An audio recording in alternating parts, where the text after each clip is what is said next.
लड़की ने तो नाक में दम करके रखा है। मैंने फैसला कर लिया है, मैं अपने बच्चे को डे केयर में रखूंगी।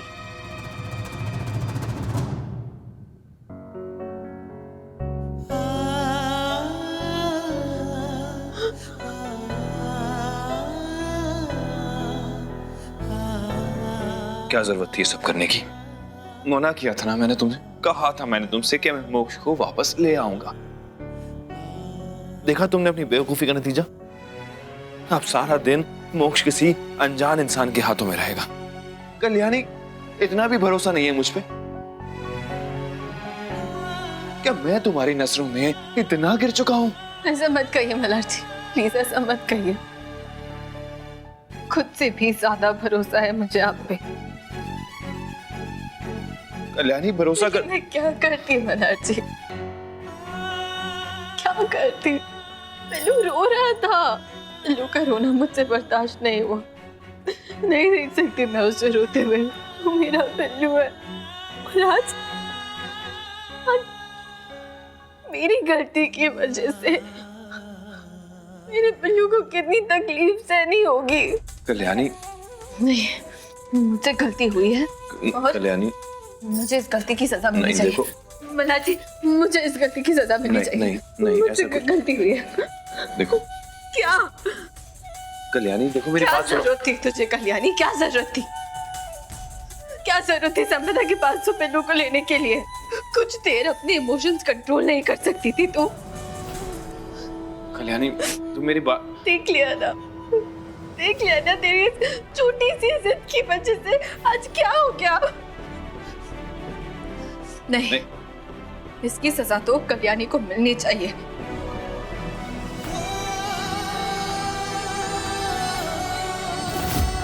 आप पनिशमेंट नहीं देंगे ना मुझे?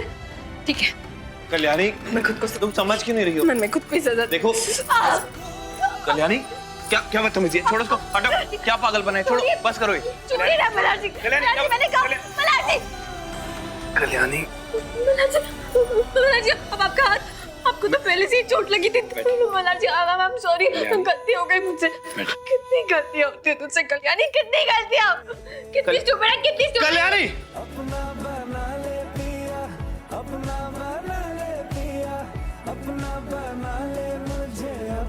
किसने कहा तुम स्टूपिड हो? नहीं, देखो मेरी फिक्र मत करो,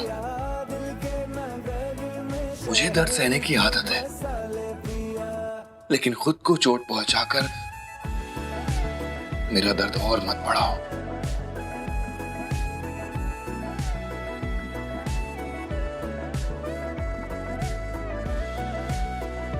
प्लीज कल्याणी, मैं तुम्हें दर्द में नहीं देख सकता। तुम समझ रही हो मैं क्या बोल रहा हूं? रंग लगे तेरी दिशा में, क्यों चलने से मेरे पैरों को पंख लगे। रहा ना मेरे काम का जग सारा, हो बस तेरे नाम से ही गुजारा। उलझ के यूं ना सुलझ ना सकूं।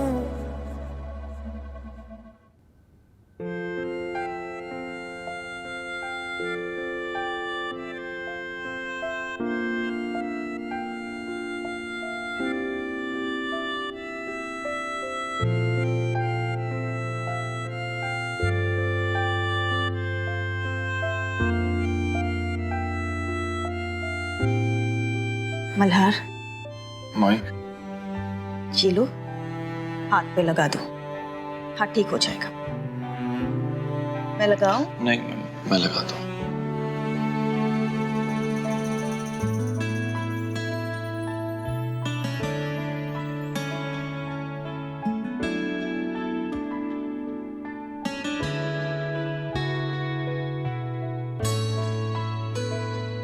शुक्रिया।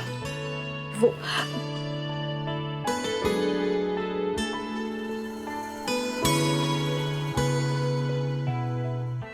पकड़ो। थैंक यू आई। वो तुम्हें पता है ना, अगर मैं ये क्रीम ले जाके देती वो नहीं लेते। इसलिए मैंने तुम्हें कहा thank you. You welcome. You welcome नहीं, यू आर वेलकम। और हाँ, इतनी जल्दी नहीं, तुम्हें मेरा एक छोटा सा काम और करना होगा। अब क्या है? मुझे किसी भी तरह उस डे केयर का नंबर चाहिए जहाँ पे संपदा पिल्लू को डालने वाली है। किसी भी तरह आई। बालवाड़ी का नंबर क्यों चाहिए कल्याणी? आप क्या करने जा रहे हो? आई, तुम वो सब मुझ पे छोड़ दो। बस किसी भी तरह मुझे उस डे केयर का नंबर और एड्रेस ला के दो प्लीज। ठीक है।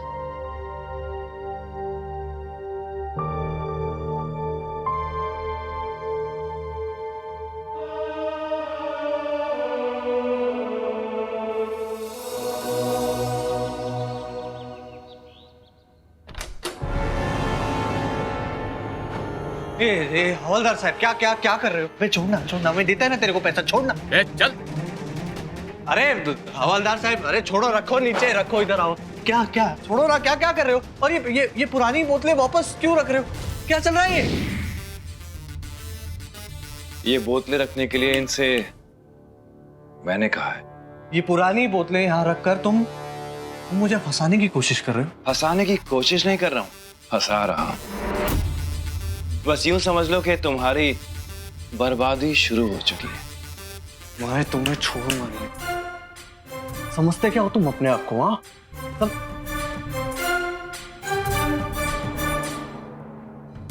नमस्कार रनाडे साहब, माफी चाहता हूँ आपको इतने शॉर्ट नोटिस पे बुलाया, लेकिन फूड एंड बेवरेज में आप ही हैं जिनको मैं तकलीफ दे सकता था। अब अथर बापट, जिनके बारे में आपसे बात कर रहा था, एक बार पहले भी गैर कानूनी तरीके से देसी शराब बेचते हुए पकड़े जा चुके हैं, लेकिन उस वक्त तो जमानत पे छूट गया था।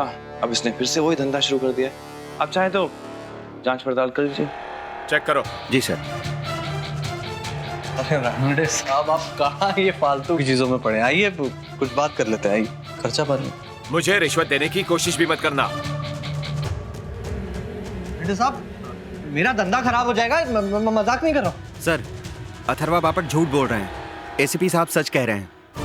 पिछली बार तो तुम अपनी पहचान की वजह से बच गए थे, लेकिन इस बार तुम्हारी फैक्ट्री में ताला लगा समझो। नहीं, मेरी बात सुनिए।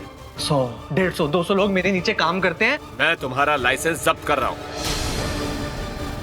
एसीपी साहब, आप इस फैक्ट्री को सील कर सकते हैं। चलो ले जाओ इन्हें। अरे और फैक्ट्री सील कर दो। मल्हार राणे,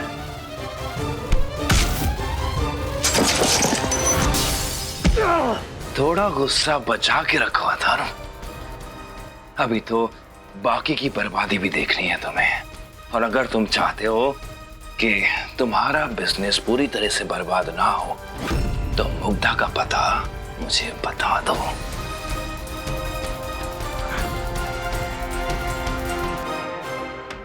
कि तुमने एक गलत तरीका आजमा कर मुझसे मुग्धा की जानकारी निकलवाने की कोशिश की ना, ये तुमने अच्छा नहीं किया। हाँ? मेरा धंधा ठप करवाया, मेरी आधी आमदनी खत्म करवाई ना तुमने। मल्हार राणे, तुम अच्छी तरह से जानते हो कि मैं बदला लूंगा, मैं दोबारा वार करूंगा। इसीलिए कह रहा हूं, मुग्धा का पता बता दो, वरना ये सब बचा कुचा कारोबार ना ठप हो जाएगा।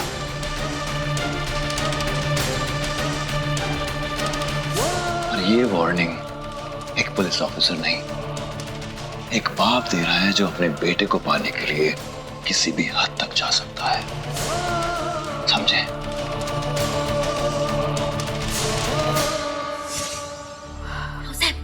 महारानी आ रही है। परमेश्वरा, गाय को डॉक्टर गोखले को फोन करो जल्दी से। हाँ हाँ सर, करती हूँ। हमें तो डर लग रहा है कहीं हमारी रीढ़ की हड्डी खिसक तो नहीं गई। एक काम करो, डॉक्टर गोखले को फोन करो, उन्हें कह दो कि हमें एडमिट करा लो। मैं अभी करती हूँ। एडमिट? हाँ, एक मिनट, कल शाम को आप ही ने कपड़े धोए थे ना, तो साबुन का पानी फर्श में ऐसे ही छोड़ दिया। अरे आओ साहब, फिसल के गिर गई। इस उम्र में अगर हड्डी वड्डी टूट गई तो कौन जिम्मेदारी लेगा? हाँ नहीं ताई, लेकिन कल कपड़े धोने के बाद मैंने पानी सब बहाकर बाथरूम सुखा दिया था। हाँ, मुझे याद है। आप तो रहने ही दीजिए, आप जाइए ना, कॉलेज जाइए, जाके पढ़ाई कीजिए, जाइए। हाँ जाओ जाओ, ऐसी बातें करिए ताई। आओ साहब को ऐसे छोड़ के मैं थोड़ी ना जाऊंगी। चलिए आओ सर। नहीं नहीं नहीं, तुम जाओ तुम जाओ। अरे तुम्हारी वो महान बेटी को अगर पता चला कि तुम हमारे पास हो तो और हंगामा खड़ा कर देगी। तुम जाओ पढ़ाई करो। नहीं आओ साहब, कल्याणी कुछ नहीं कहेगी, मैं हूँ ना। आपको ऐसे हालत में छोड़ के मैं कॉलेज नहीं जा सकती। आओ साहब चलिए, मैं आपको कमरे तक सहारा देती हूँ। चलिए आइए। अगाई को आइए आराम से। अगाई को आराम से। हमें तो लग रहा है हमें एडमिट होना ही पड़ेगा। कुछ नहीं होगा आपको। अगाई को चलिए चलिए आराम से आराम से आराम